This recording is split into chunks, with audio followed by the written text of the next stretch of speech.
안녕하세요. 노윤정 약사입니다.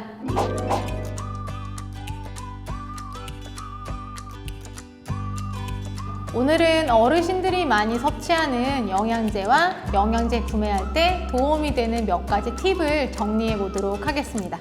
영양제라고 하는 건 원래는 약에만 사용하고 건강기능식품에는 사용하지 않는 말인데요.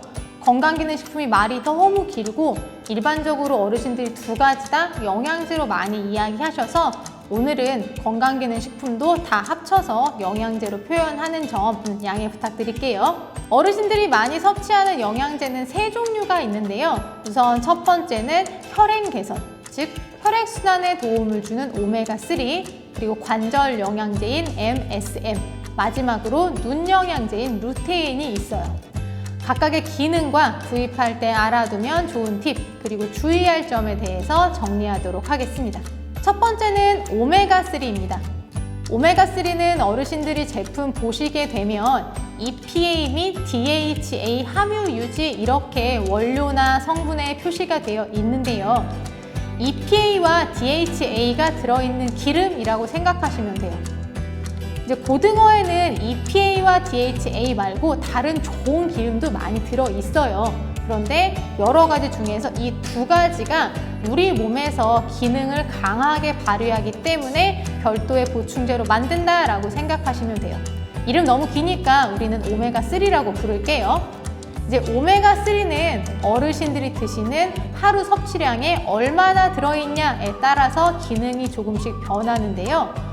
하루 섭취량에 500mg이 들어있다, 500mg 이상이 들어있다 라고 한다면 혈행 개선과 혈액에 있는 중성지질 개선에 도움을 줄 수가 있어요. 중성지질은 콜레스테롤하고 다르거든요. 그래서 혹시나 나는 콜레스테롤 걱정돼서 오메가3 복용하고 섭취하고 있다 하시는 분들은 조금 더 다른 방향으로 고민해 주셔야 돼요. 그리고 눈이 건조하신 분들한테도 오메가3가 도움이 될 수가 있어요. 600mg 이상 섭취하시게 되면 건조한 눈을 개선하여 눈 건강에 도움을 줄 수가 있거든요. 그리고 기억력 개선에 도움을 받고 싶다라고 할 때에는 900mg 이상 들어간 것을 확인하셔야 됩니다. 정리해드린 것처럼 각각 용량마다 우리가 얻을 수 있는 기능성이 다르기 때문에 혈행 개선이 필요하다라고 하면 500mg 정도만 섭취하셔도 괜찮으세요. 요즘 고용량 제품 하도 이야기해서 비린내 먹고 나면 올라오고 막 소화도 안 되는데 1000mg 무리해서 드시는 분들 있거든요. 꼭 그럴 필요는 없으세요. 그런데 내가 500mg짜리 먹어도 나는 특별히 혈행 개선 되는 게 잘 모르겠어 하시는 분들은 용량을 조금 더 높여서 드시는 것도 괜찮습니다. 그럼 오메가3를 섭취할 때 주의해야 할 점은 무엇일까요?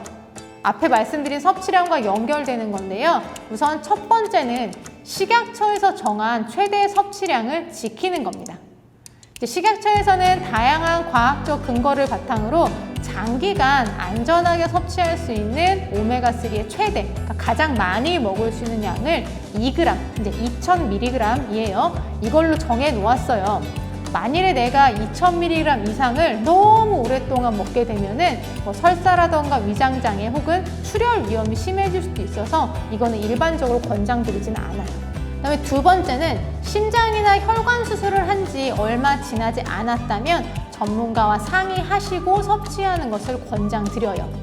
오메가3가 혈행 개선에 도움 준다고 말씀드렸잖아요. 그런데 심장이나 혈관 수술 직후에는 보통 혈액을 부드럽게 흐르게 하는 약을 처방을 해드려요. 그래서 오메가3와 같이 복용하면은 약의 효과가 너무 강해지는 경우도 있으니까 요거는 확인하고 섭취하는 것을 권장드리겠습니다.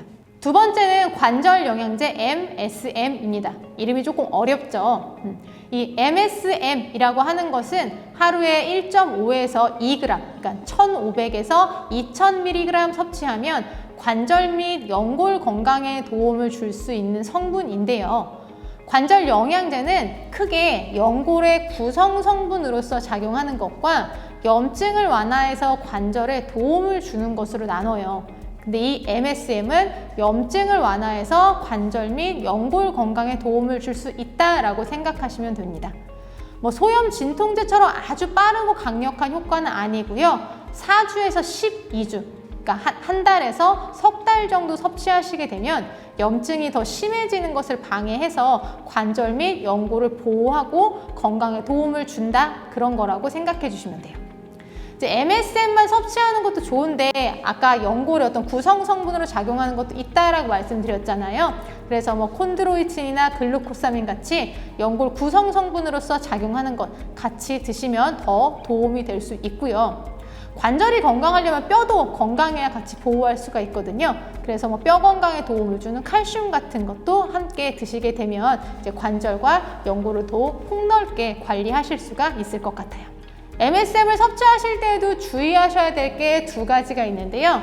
우선 첫 번째는 MSM은 공복, 그러니까 빈속에 드시게 되면은 위장장애가 좀 잘 생길 수가 있습니다. 그래서 가능하면 식사하신 후에 섭취하는 것을 권장드리고요. 두 번째는 MSM이 염증을 완화하긴 하지만 소염 진통제처럼 아주 빠르고 강력하게 완화하지는 못해요. 그래서 관절이 이미 붓고 통증이 심하다, 이럴 때는 소염 진통제나 파스 아니면 병원에 가서 치료하셔서 일단 부종과 염증, 통증을 가라앉혀 주셔야 돼요. 이 관절에 염증과 부종이 심하면 가까운 뼈도 손상이 될 수가 있기 때문에 이런 상황에는 약을 활용하셔서 가라앉혀 주시는 게 맞습니다. 마지막으로 세 번째 영양제 루테인입니다. 루테인은 눈 건강에 도움을 주는 제품인데요. 하루에 20mg 섭취하시게 되면 노화로 인해 감소될 수 있는 황반 색소 밀도 유지에 도움을 줄 수가 있어요. 이 황반이라고 하는 건 우리 망막에서 우리 물체를 뭐 구분하고 하는 시세포가 가장 많이 분포하고 있는 곳인데요. 여기를 잘 살펴보면 루테인만 있는 게 아니라 지아잔틴이 같이 들어있습니다. 그래서 요즘은 루테인, 지아잔틴이 함께 들어있는 제품도 많이 섭취하시는데 이 루테인은 황반의 주변부 쪽에 조금 더 많이 분포하고 지아잔틴은 중심부 쪽에 더 많이 분포를 한다고 알려져 있어요. 그래서 65세 이상의 어르신들이 눈 건강을 종합적으로 지키고 싶다라고 할 때에는 루테인과 지아잔틴이 함께 들어간 제품을 더 권장을 드리고 있습니다.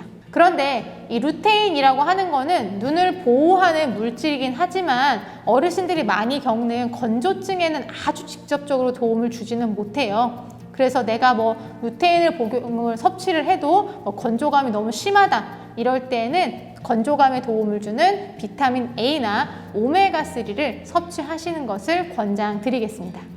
루테인을 섭취하실 때에도 지켜야 하는 주의사항이 두 가지가 있어요. 우선 첫 번째는 그 루테인의 하루 최대 섭취량을 지키는 겁니다. 보통의 제품들이 최대 섭취량인 20mg으로 만들어지기 때문에 어르신들이 기억하셔야 될 거는 뭐냐? 눈영양제 루테인 1, 루테인 2 사서 2개 섞어 먹는 거, 이것만 안 해주시면 돼요. 루테인이라고 하는 거는 우리 몸에 너무 많이 들어가도 몸에 쌓이기도 해요. 그러다 보니까 많이 먹는다고 좋은 거 아니니까 정해진 용량대로 섭취를 해 주셨으면 좋겠고요. 그 다음에 두 번째는요, 루테인은 절대 어르신들이 병원에서 처방받은 약의 기능을 할 수가 없습니다.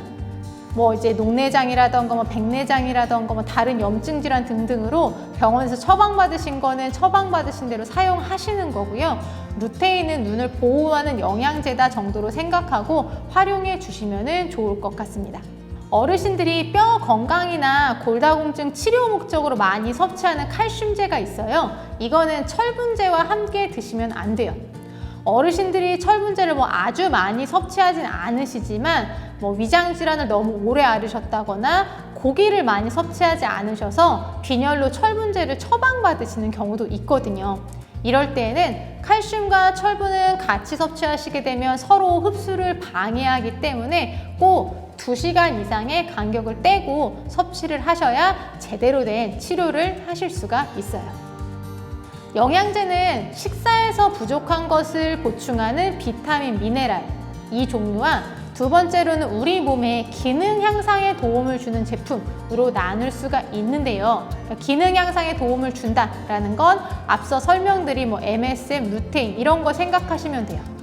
비타민, 미네랄 같은 경우는 식사에서 부족한 거는 식사를 정말 잘 챙기면 얻을 수가 있지만 기능성 제품은 이제 우리가 식단으로 얻기가 어려워요. 그나마 음식으로 대체가 가능한 건 오메가3인데요. 어르신들이 일주일에 3일 이상 고등어 같은 등푸른 생선을 내가 뭐 한 요 정도씩 섭취를 한다 라면 이때는 음식으로 섭취하는 게 가능해요. 그런데 이거 저도 쉽지가 않거든요.